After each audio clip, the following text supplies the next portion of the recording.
Solomon is trying to warn people and trying to help people realize that if they deviate from where they're at, if they end up backsliding from the position that they're in currently, what's the remedy so as to bring things back to the Lord? And it says in verse number 13, if I shut up heaven, that there be no rain, or if I command the locusts to devour the land, or if I send pestilence among my people, if my people, which are called by my name, shall humble themselves and pray and seek my face and turn from their wicked ways, then will I hear from heaven, and I will forgive their sin and will heal their land. So the Lord is talking with Solomon. We have it recorded in the Bible. He's telling him, this is your recipe for success if you turn away. And when the children of Israel turn away, God says, I'm going to do certain things to you. I'm going to afflict you so as to try and draw you back to me. Notice in verse number 13, if I, who's the I there? That's God. That's the Lord saying, shut up heaven that there be no rain. What is no rain? Basically, no rain is going to cause a crop failure. It's going to cause famine. It's going to cause them to go without. They're not going to have food. They're not going to have nourishment.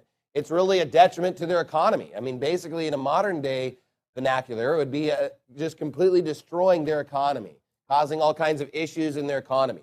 And if you were to destroy a huge portion of their crops, you know what that would do? It would raise the price of all the goods that do exist, all the food that does come in, meaning you'd have hyperinflation, meaning that you'd have shortages, meaning that you would go without, and in all kinds of different ways. The Bible's saying that God would be the one that would do this. He says, not only that, I will command the locusts to devour the land, meaning that a pestilence or evil would come in and actually consume all the goods that you do have. The money that you do have would be taken away. The goods that you have would be destroyed. There would be all kinds of evil coming upon them and ruining them. He says also, or I send a pestilence among my people.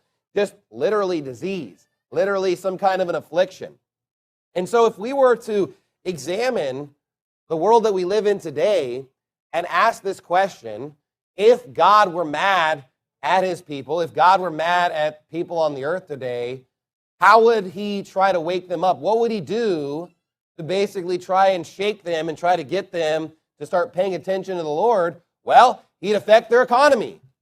Not only would he affect their economy, he'd bring in all kinds of evil that would destroy their goods, affect the things that they possess, ruin the stuff that they have.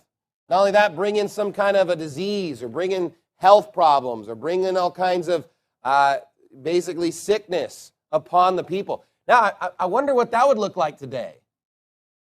I don't know. Maybe there's a country, maybe there's an area of the world that's being affected economically or being affected with people having goods destroyed. You know, here's a way that God will destroy goods often, is through hurricanes, is through earthquakes, is through just fires being rampant throughout the land, all kinds of natural disasters.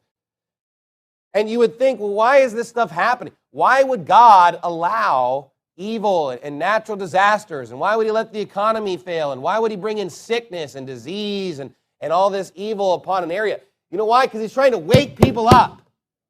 Because he's trying to tell people, hey, you've turned away from me, you've turned away from God, and you need to humble yourself, and you need to seek the Lord. You need to pray and seek and to turn away from your wicked ways.